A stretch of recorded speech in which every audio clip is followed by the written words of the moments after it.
David Ibiyeomie is not even a Yoruba man. Really? Yeah.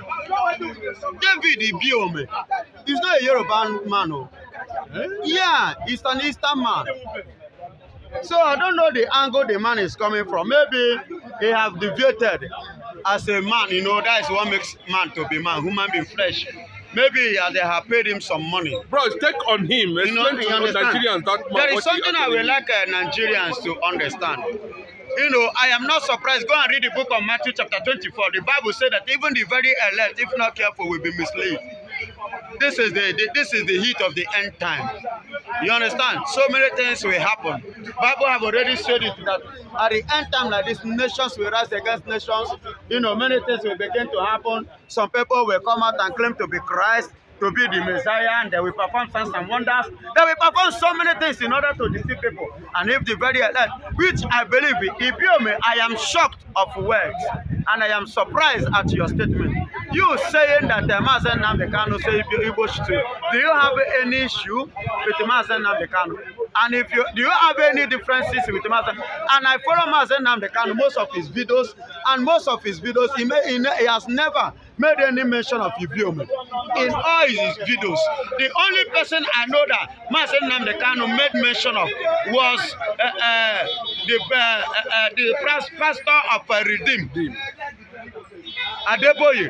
That is the person I know that Mazi Nnamdi Kanu made mention of in his video, in all his, this thing, which he told Adeboye to tell the people the truth. They should stop deceiving the people. He should tell them the truth. He should stand up and tell the people the truth.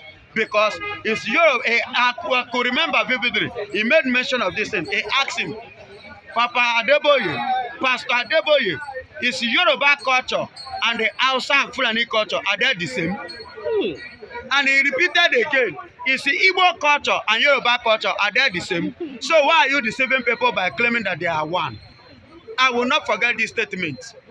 That is the only person I can vividly record that, yes, Mazi Nnamdi Kanu, among the apostles that he called his name. He never made mention of Ibiyeomie. So I don't know the angle Ibiyeomie is coming. Maybe Tinubu have flashed him some money from River State with him. He decided to put on. There was a massive attack on him online. You understand? Mazi Nnamdi Kanu have never said that. He has never said that. And Ibiyeomie, if he said that Mazi Nnamdi said Igbo should not come to your church, I put it to you. Can you swear to me that you have never collected tithe from Igbo man? Can you swear to me that you have not collected a seed from Igbo man? Can you swear to me that your church, that building, that place that you build, you are using for the work of God, that Igbo man money no enter there? That's the truth now. He one time he said never chop food from Igbo people.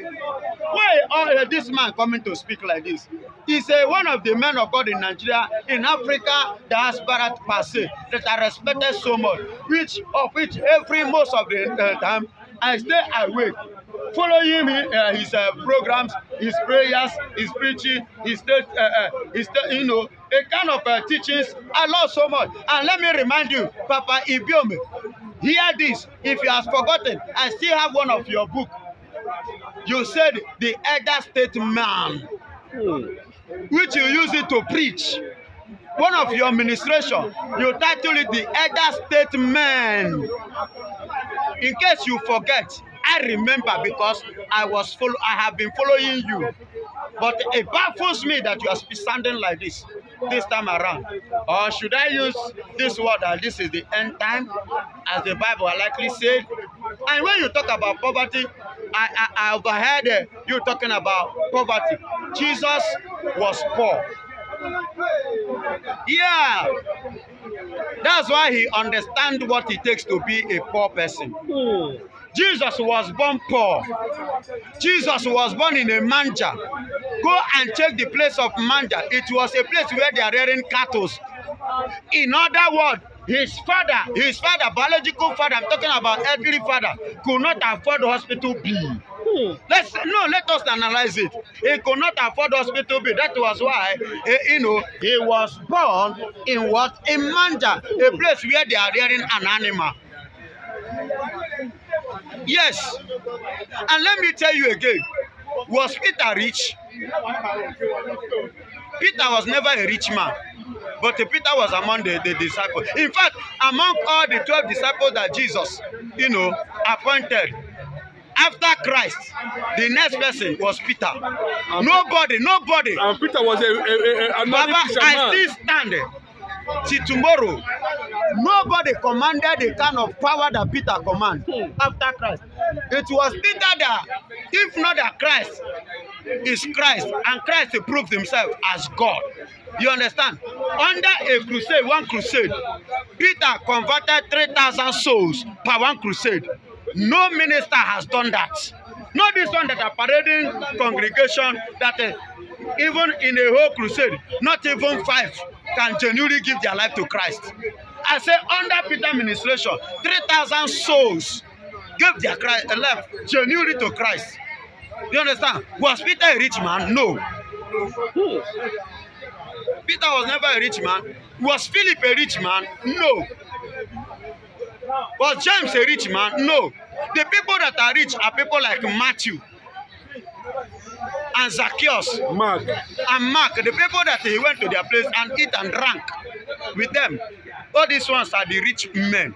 Because in the midst of the poor, that is why he said the poor people will equal. Remember when this one, Mary Magdalene, prayed for Jesus. And Judas Iscariot said unto him, Master, that this pep was very expensive, that is supposed to be used, the money is supposed to be used, to give to the motherless baby. Jesus turned back and said to him, you speak as if it were given to you that you will use it like that. He said, leave it for now. Let it be so. That this thing that this woman has done now will be recorded for her for eternity. Do you understand? So the poor, Jesus said, will always be with you. Poor will always be with. That is why the rich are rich to cover the nakedness of the poor, not to expose them, but to do what? To cover them. Now look at your finger, Papa Ibiyeomie. I still respect you because of the grace I saw in you. I have to give honor. I have to respect that grace. Papa Ibiyeomie, listen, go and rethink, please. Look at your finger, your own finger. Don't look at my own. Look at your own finger, and I want to ask, are they equal? They are not equal. Since they are not equal, that is how life is. Human beings And are that not is even how equal. human being is. Some are tall, I some want are you short. to go and check human being. Even in your own family, you are taller than some, and some is taller than you, and some are shorter than you. So that is life. And not everyone in your family are rich. Even if they are all rich, are they having the same amount in their account? It sounds No. it sounded like every poor man in the world will go to hell. And let me remind him this. The people that will go to hell are the rich people. I am speaking in the angle, the statement of our Lord Jesus Christ. Jesus said that it will be difficult for a camel to go through the needle. Are you getting it? He said it will be difficult for a camel to go through the needle. He said it will be difficult for the rich to do what? To make the kingdom of God. When he asked the man, the young boy who came to him and asked him, he want to follow him and he want to make heaven. He said, go and sell all your riches and come back and give it to the poor and come back and give it and follow me. He would have given it to the rich. Sell your property and give it to the rich. But he said give it to the poor. You understand? The young man found it difficult. That was what prompted Jesus to make that statement. That word, that it will be difficult for the rich, you understand, to make heaven. In other words, it will be difficult for camel to pass through the needle. Okay. So Mary, let me tell you, Mary, go and read the book of John chapter 11, the case of Lazarus.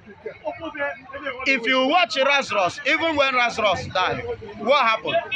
Lazarus was a wretched, not even poor, but a wretched man. The case of the parable of Jesus Christ between the wretched, the Lazarus and the rich. When the rich died, where did he end? He found himself in hellfire. And when he found himself in there, he was calling on Lazarus, a man that was eating scrub that fall from his table while they were on earth.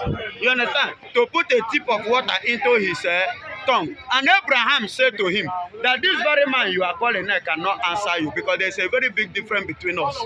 So it is not going to be possible.